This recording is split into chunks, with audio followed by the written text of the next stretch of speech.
வணக்கம். இந்த பூ தான் பாரிஜாத பூ. இதோட செடிய பாருங்க, எப்படி படர்ந்திருக்குன்னு பாருங்க. ஒரு சின்ன மரக்கிளைகள் மாரி நல்லா படர்ந்து அடர்த்தியா காணுது. இது வந்து பார்த்தீங்கன்னாக்கா, இந்த பூ வந்து ஒயிட் கலர்ல ரோஸ் மாரி சின்னதா நல்லா அழகா ரோஸ் சைஸ்ல தான் பூத்திருக்கும்.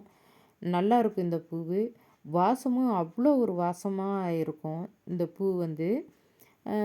இத வந்து பறிச்சு நம்ம சாமிக்கும் வைக்கலாம். சாமிக்கு வைக்கலாம். கோயிலுக்கு போனாலும் நம்ம பறிச்சுட்டு போய் கோயில்ல கொண்டு போயிட்டு சாமிக்கு வைக்கலாம் நம்ம.